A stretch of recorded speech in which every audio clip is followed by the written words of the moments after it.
వీధి సర్కిల్ తర్వాత జీకే వీధి పోలీస్ స్టేషన్ పోలీస్ సిబ్బంది సిఐ గారు మరియు ఎస్ఐ గారు మిగిలిన సిబ్బంది మంచి ఇన్ఫర్మేషన్ బేసిస్ తోటి ఒక పెద్ద గాంజా డంప్ చేయబోతున్న తరలించే ముందు ఒడిశా నుంచి చెన్నైకి తరలించే మార్గ మధ్యంలోనే ఖచ్చితమైన సమాచారం మేరకు కరెక్ట్గా వెహికల్ చెకింగ్ పాయింట్ పెట్టుకొని పట్టుకోవడం జరిగింది.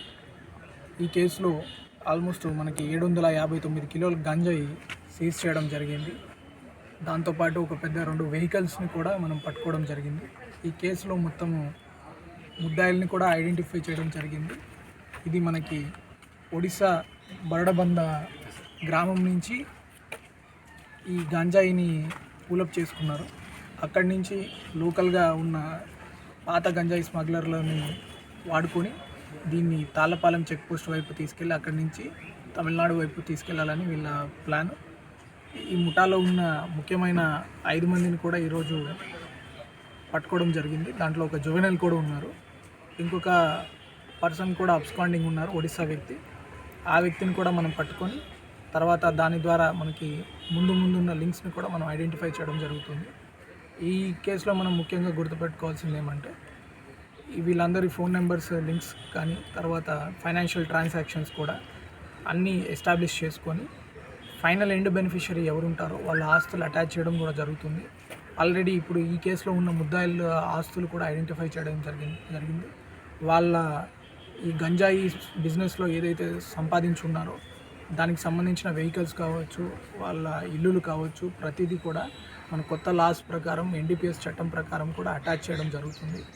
దీని ద్వారా మరొకసారి నేను గిరిజన ప్రాంత యువకులకు పోలీస్ తరపు నుంచి సందేశం ఏమంటే మనం ఇక్కడ గంజాయి కల్టివేషన్ అనేది చాలా ఎక్కువ తగ్గించగలిగాము. కానీ ఇంకా ఒడిశాలో ఈ గంజాయి అవైలబిలిటీ ఉండడం వల్ల పెద్ద ఎత్తున ట్రాన్స్పోర్ట్ కోసము కొంచెం డబ్బుకు ఆశ చూపించి ఇక్కడికి రాకుండా బయటనే ఉండి ఇక్కడ మన గిరిజన యువకులకు డబ్బు ఆశతోటి వీళ్ళు జైలు పాలు చేస్తున్నారు. కాబట్టి మీరు దయచేసి ఈ పన్నాగంలోకి పావులు కావద్దు. మీరు దీంట్లో తక్కువ సమయంలో ఎక్కువ డబ్బు వస్తుందని ఆశ చూపించి 1-2 సార్లు తప్పించుకోవచ్చు, కానీ మీ జీవితాంతం ఆ కేసులు మిమ్మల్ని వెంటాడతాయి.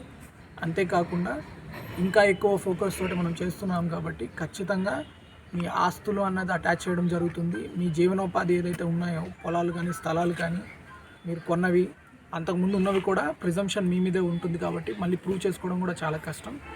మీరు ఇంతకుముందు సంపాదించుకున్న ఆస్తులు కూడా పోగొట్టుకునే ప్రమాదం ఉంది. కాబట్టి దయచేసి అధిక డబ్బు తక్కువ టైంలో వస్తుందని ఆశపడి ఇట్లాంటి ట్రాన్స్పోర్టింగ్ ముఠాల్లో మీరు ఇన్వాల్వ్ అవ్వద్దు. వీళ్ళ మీద కూడా మనము పీడీ యాక్ట్ పెట్టడం జరుగుతుంది. ఖచ్చితంగా వీళ్ళు ఎక్కువ కాలం జైల్లో ఉండేటట్లు కూడా చూస్తాము.